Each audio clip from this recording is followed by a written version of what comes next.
Liturgjia e fjalës së Zotit e së kremtës së të gjithë shenjtërve.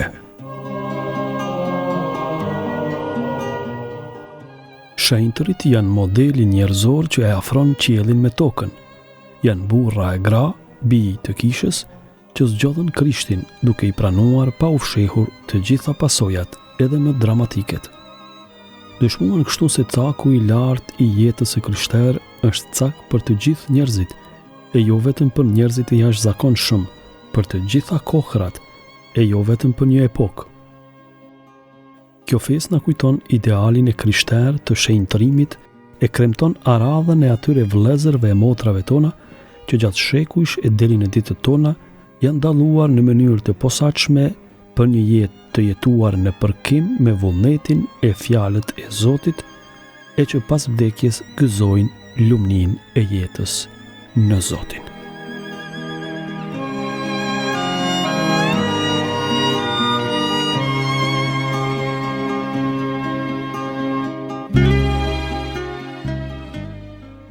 Të dashur dëgjues të Radio Marisë së Kosovës, qoftë bekuar hyj, ati i Zotit tonë Jezu Krishtit, i cili na bekoi me çdo bekim shpirtëror në qiell në Krishtin.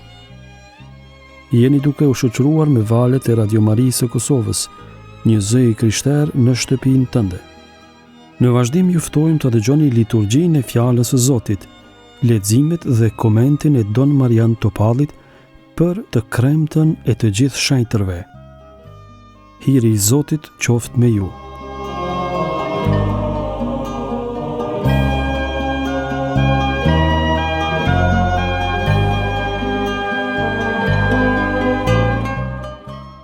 Leximi i parë së kremtës së të gjithë shenjtërve është marrë nga libri i Zbulesës, kapitulli 7, rreshtat 2 deri 4 dhe rreshtat 9 deri 14.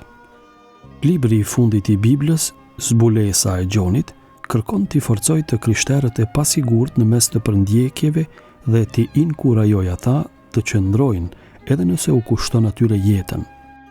Përsëri dhe përsëri Gjoni vegues në vizionet e tij e sheh botën e Zotit dhe sa mirë janë njerëzit që jetojnë me hyjen. Teksti i leximit shpreh përmes imazhit të një vule që njerëzit i përkasin përgjithmonë Zotit dhe çon në një liturgji gjithsesi adhurim qiellor të atyre që tani janë me Zotin pas të gjitha mundimeve. Leximi është një fragment nga një vegim i dyfisht ngushëllues. Zbulesa, kapitulli 7, rreshtat 1 deri 17, i cili vendoset në mes të vegimeve të gjykimit të 7 vulave dhe 7 trumbetave. Zbulesa 6, 1 deri 11 dhe 19.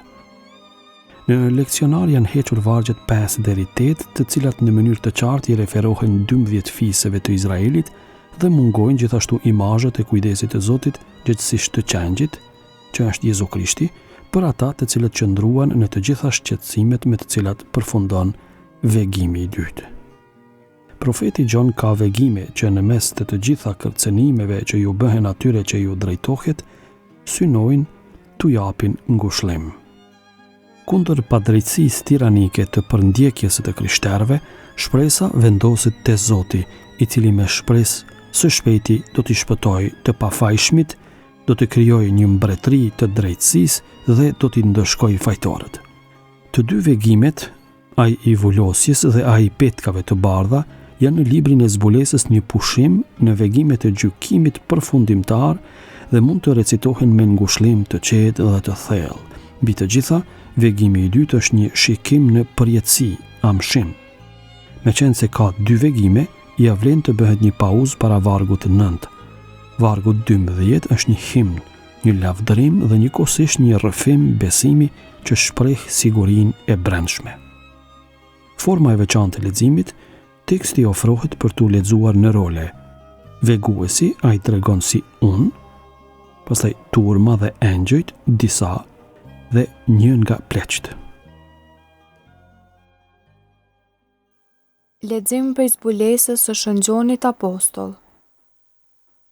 Unë Gjoni, pash edhe një engjëll tjetër që ngritej nga lindja.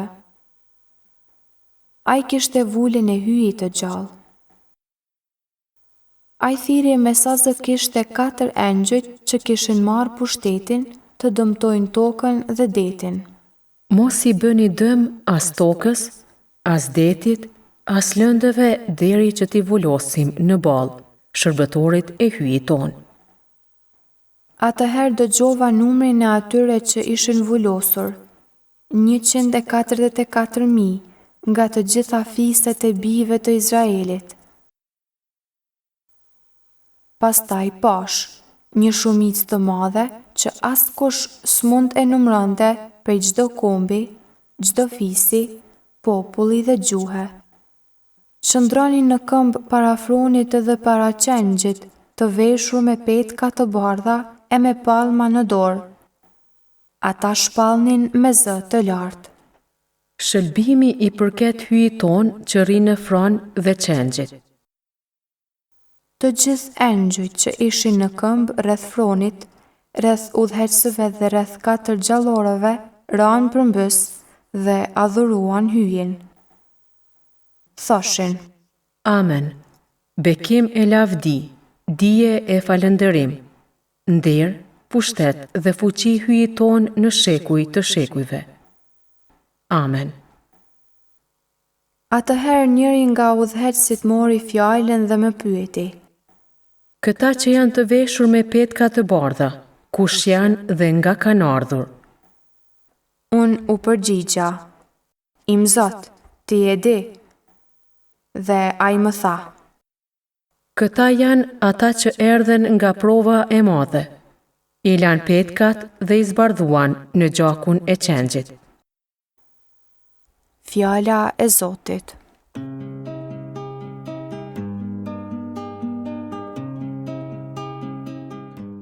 Psalmi 24.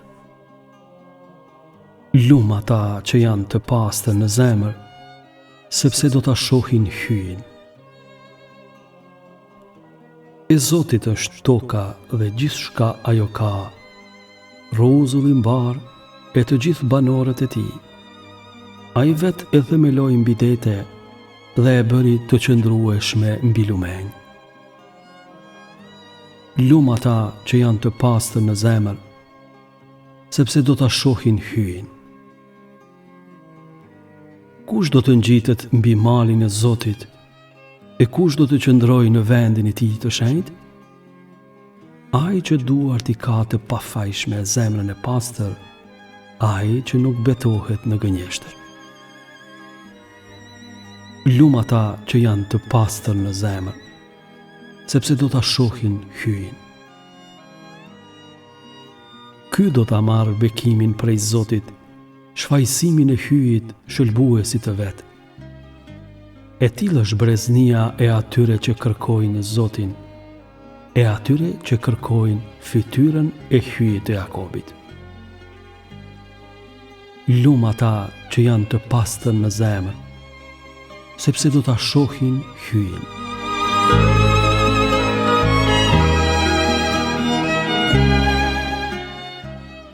Leximi i dytë i së kremtës së të gjithë shenjtërve është marrë nga letra e parë e Shën Gjonit Apostull, kapitulli 3, rreshtat 1 deri 3. Autori i letrës së parë të Shën Gjonit shkruan për një kishë në të cilën ka shumë mosmarrëveshje rreth kuptimit të drejtë të krishterimit. Në leximin e sotëm ai i formulon bazat. Të krishterët janë bij dhe bija të Zotit, por çfarë do të thotë kjo në kuptimin e plotë, nuk do të shihet tani, por vetëm në fund. Leximi është një fragment nga një pjesë më e gjatë e cila ka të bëjë me të jetuarit dhe të vepruarit në drejtësi si të krishterë. E para Gjonit 2:28 deri te kapitulli 3 rreshti 10. Tu bëhet një dallim te antarët e bashkësisë midis bërjes së mëkatit dhe bërjes së drejtësisë. Fëmijët e Zotit janë vetëm ata që qëndrojnë në Jezu Krishtin dhe që e praktikojnë bamirësinë, domethënë që tregojnë dashurinë ndaj të afërmit. Ata që nuk besojnë në Jezu Krishtin dhe mëkatojnë do të mallkohen. Është e kuptueshme që rregulloria e leximeve parashikon vetëm thënjet pozitive dhe jo ato problematike. Pak rreshta janë teologjikisht shumë të dendura dhe nëse lexohen shumë shpejt, dëgjuesi vështirë se mund të kuptojë dhe të ndërlihet diçka. Prandaj këshillohet të lexoni shumë ngadalë dhe të bëni pushime. Shpejtësia e leximit është atëherë e saktë nëse ju vetë mund ta kuptoni se çfarë thon fjalit gjatë leximit. Vargu i dytë është më i rëndësishmi, prandaj lexoni veçanërisht qartë dhe ngadalë dhe theksoni kontrastin midis tani dhe do të jemi. Autori e përshkruan një gjendje pas vdekjes, për të cilën as ai se di saktësisht se si do të jetë. Me këtë atmosferë, teksti mund të lexohet mirë, disi i menduar dhe me sasinë e duhur të mosdijes, e megjithatë me besim të fortë. Autori qëndron përpara Zotit të pakuptueshëm të madh, që e mban tërë jetën tonë në dorë. Fjalët e tij janë përpjekje për ta përshkruar këtë. Lexim prej letrës së parë të Shëngjonit Apostull. Fort të dashur, shikoni që dashuri të madhe na dhuroi Ati, sa që quhemi bijë të hyjit dhe jemi. Bota nuk na njeh, sepse nuk e njeh atë. Të dashur, tani jemi fëmijë të hyjit, por çka do t'jemi ende nuk u zbulua. Ka çdim, kur të shfaqet, do të bëhemi të ngjashëm me të, sepse do ta shohim ashtu siç është. Kush e ka këtë shpresë në të, bëhet i pastër, siç është ai i pastër. Fjala e Zotit.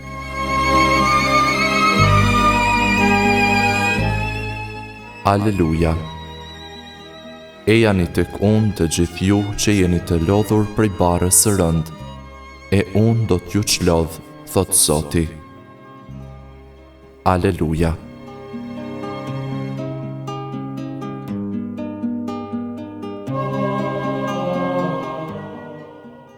Ungjilli i së kremtës së të gjithë shenjtërve është nga Mateu kapitulli 5 rreshtat 1 deri 12a. Të ashtu quajturat lumnit në ungjillin e sotëm janë ndër tekstet më të njohura të beslidhjes së re. Siç ndodh të gjithë ajo që e dim, ne shkëputemi shumë shpejt prej saj. Për këtë arsye t'i kushtojmë vëmendje të veçantë një fjale ose një lumnie te e cila ndjejmë një jehon të brendshme. Ajo mund të më jetë thënë mua. Pjesa e tekstit të ungjillit është zgjedhur në mënyrë që të gjitha 9 lumnitë e Jezusit nga i ashtu quajturi predikimi në mal të lexohen me kornizën hyrëse. Ato përfundojnë duke ju adresuar drejt për drejt dëgjuesve dhe e lën anash referencën e arsyeshme me beslidhjen e vjetër, vargu 12b. Me anë të kësaj krijohet një hapje e caktuar që lë hapësirë për t'i jehuar lirshëm për bashkësinë që merr pjesë në meshën e shenjtë. Në këtë drejtim, shtrirja e tekstit korrespondon mirë me qëllimin e shpalljes aktuale. Fjalët hyrëse krijojnë një tension dhe ka një karakter solemn. Tashmë e bën të qartë se diçka e rëndësishme tani po shpallet, madje po proklamohet. Kjo duhet të shprehet me lartësinë e zërit. Për këtë është e dobishme ju si lexues ta paramendoni veten se dikush do t'i afrohej Jezusit me dishepujt. Pra, lumnit nuk mund të lexohen thjesht turavrap. Për shkak të formës paralele të fjalisë dhe përsëritjes së fillimit të fjalisë, ajo shpejt bëhet monotone dhe dëgjuesi shkëputet, shpërqendrohet. Prandaj, pjesa e parë e fjalisë duhet të lexohet së bashku, pastaj një pauzë e vogël dhe pastaj pjesa e dytë e fjalisë, sepse. Lumnia e parë funksionon si fjala kyçe për të gjitha shpërblimet, domethënë bekimet pasuese, dhe duhet i kushtohet një theks i veçantë. Lumnia e 9 me adresimin e drejt për drejt perceptohet veçanërisht mirë kur folësi i shikon njerëzit e pranishëm. Forma e veçantë e leximit. Për të parandaluar monotoninë dhe për ta bërë strukturën të dëgjueshme, dy lexues apo lexuese mund t'i recitojnë lumnit, personi i parë lexon fjalën lum, personi i dytë fjalinë sepse. Për shembull, lexuesi i parë thot lum ata, lexuesi i dytë sepse e kështu me radhë. Pjesa e fundit, lexuesi i parë e lexon vargun 11, lexuesi i dytë e lexon vargun e 12.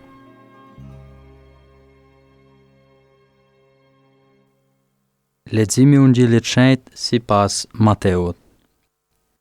Në atë kohë, Jezusi kur pa turmen u ngjit në mal. Kur ul, ju afruan nxënësit e tij. Atëherë mori fjalën dhe i mësoi duke thënë: Lumë skamnorët në shpirt, sepse tyre është mbretëria e qiejve. Lumë ata që qajnë, sepse do të ngushëllohen. Lumë ata që janë të butë, sepse do ta trashëgojnë tokën. Lumë ata që kanë uri e etje për drejtësi, sepse do të ngihen.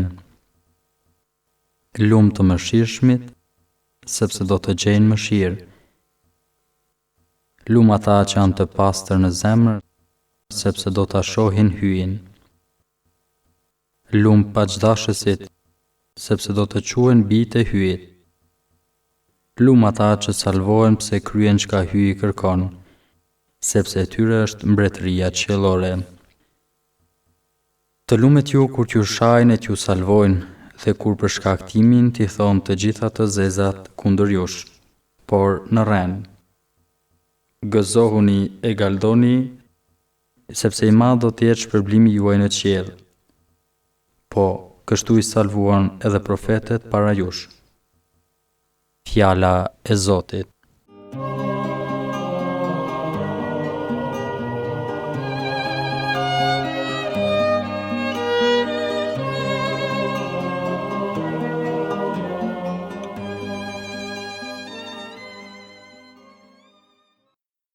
Të dashur dëgjues të Radio Marisë së Kosovës, qoftë lëvduar Jezu Krishti.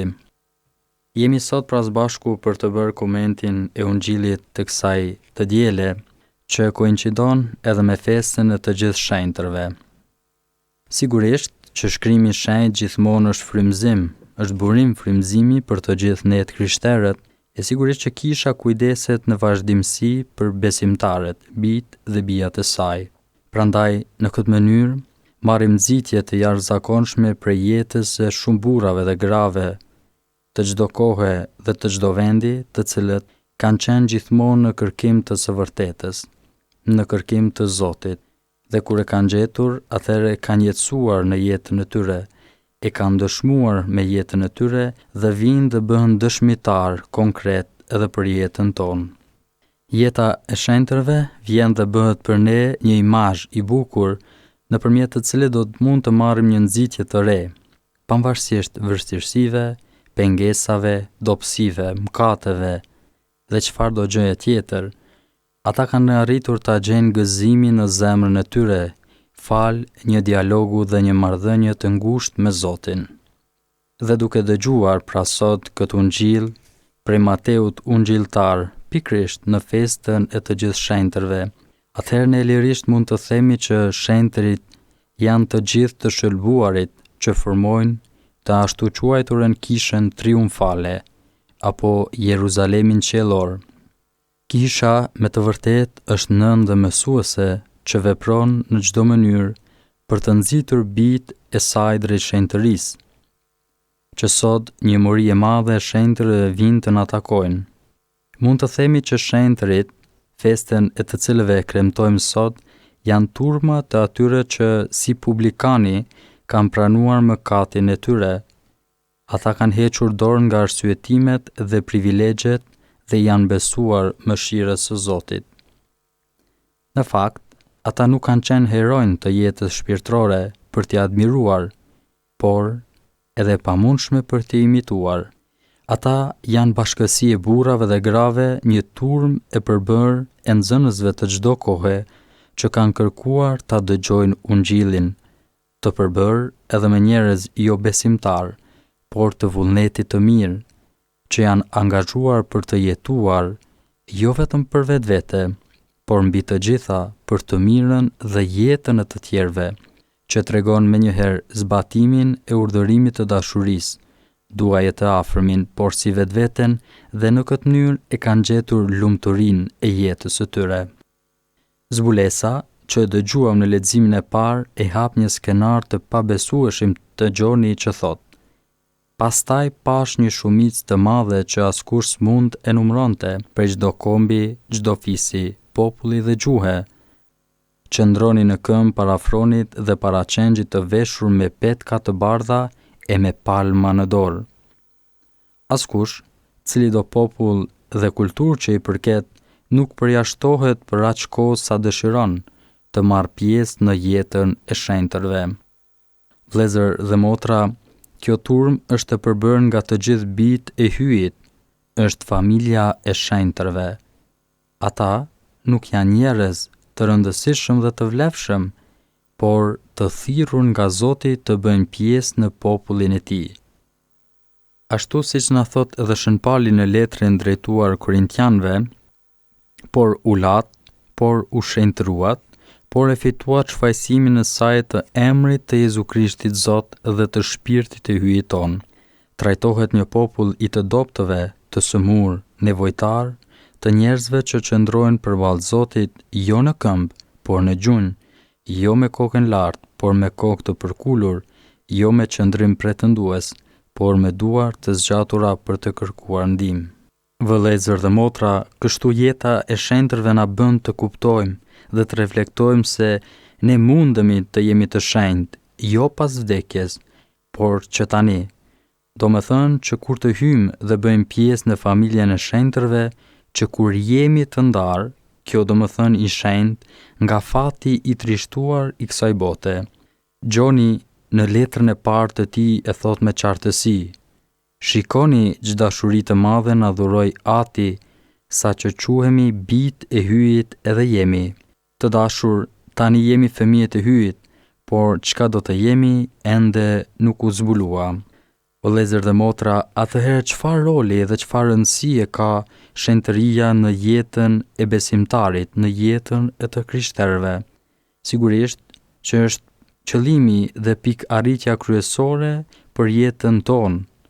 Shenjtëria është dhe duhet të jetë angazhim vendimtar i jetës së çdo besimtari, horizont në të cilën shkruhen mendimet, veprimet, zgjedhjet, projektet qoftë personale apo ato kolektive. Shenjtëria nuk është një fakt intim i shkëputur nga konkretizimi i jetës njerëzore. Kështu, sikurse nuk është një parentezë e jetës bijesia e Zotit e përkatësia në familjen e Tij. Në të vërtetë, trajtohet një dimension që revolucionon jetën e njerëzve. Dhe madje, në termet ungjillore, shenjtëria është e përshkruar nga lumturitë. Koncepti i lumturive ungjillore e kthyer nga ajo e kulturës mbizotruese, në fakt është një tregues i vlefshëm. Është e vërtetë që mund ta kërkojmë. Dhe si mund të jetë i lumtur kur është një njeri i varfër, i pikëlluar, i butë e i mëshirshëm? Për këtë arsye, nëse shikojmë me kujdes shkaqet e hidhura të jetës, i shohim në pangopsi në jetën tonë, arrogancë dhe në indiferencën ndaj njerëzve. Por, rruga e shenjtërisë nuk është një rrugë e jashtëzakonshme, përkundrazi, është ecja e përditshme e burrave dhe grave që kërkojnë të jetojnë në dritën e Ungjillit. Duke folur për shenjtërit, Shën Bernardi thoshte të mos jemi koprac për të imituar këta që jemi të lumtur që jemi duke i festuar apo kremtuar. Kur kërkohet të shikohet se si njeriu hyn në sferën e shenjtërisë së Zotit, e çka do të thotë të jesh i shenjtë, duket menjëherë një prevalencë në beslidhjen e vjetër të idesë rituale. Në beslidhjen e re, për Palin të pagzuarit janë të thirrur për shenjtëri, domethënë të thirrur për të qenë të shenjtë. Ai thekson në mënyrë të zakonshme të pagzuarit me termin të shenjtë. Besimtarët kanë qenë të zgjedhur nga Zoti për të qenë të shenjtë e të papërlyer. Shenjtëria nuk është me një fakt ritual ose legal, por moral. Nuk qëndron në duar, por në zemër, nuk vendoset jashtë, por brenda njeriut dhe përmblidhet në dashuri. Në Jezu Krishtin është vetë shenjtëria që arrin të personi. Në dy mënyra, ne hymë në kontakt me shenjtërinë e Krishtit dhe ajo na komunikohet neve për përvetësim dhe për imitim. Para së gjithash, shenjtëria është dhuratë, hir dhe është vepër e krejt rinisë. Krahas këtij aspekti themelor të fesë dhe të sakramenteve, duhet të gjej vend edhe imitimi, domethënë sforcimi personal dhe i veprave të mira.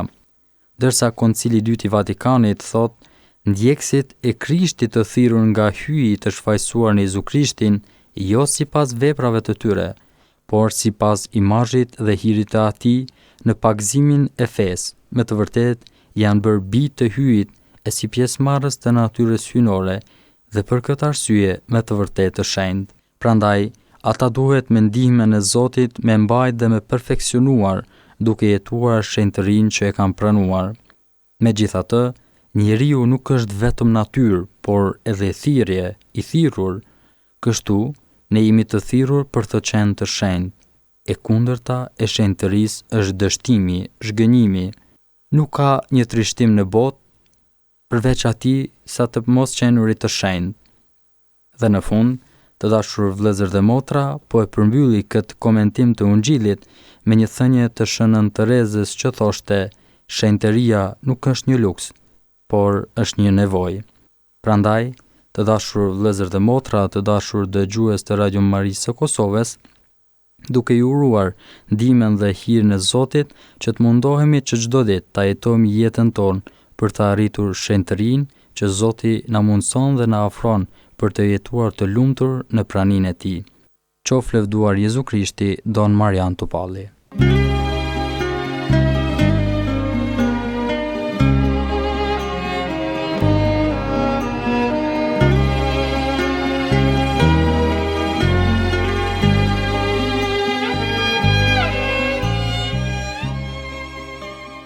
Të dashur dëgjues të Radio Marisë së Kosovës, kaq kishim përgatitur për sot.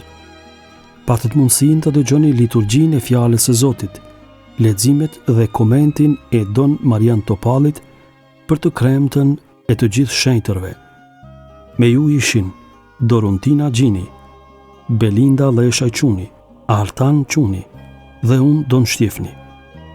Ju falenderojmë për vëmendjen, bashkë me Shën Palin ju përshëndesim me fjalët: hyji burimi i paqes, ai ju shenjtroft krejtësisht dhe tërë qenja juaj, shpirti, jeta dhe trupi, u ruajt e patëmet dhe e përsosur për ardhjen e Zotit tonë Jezu Krishtit.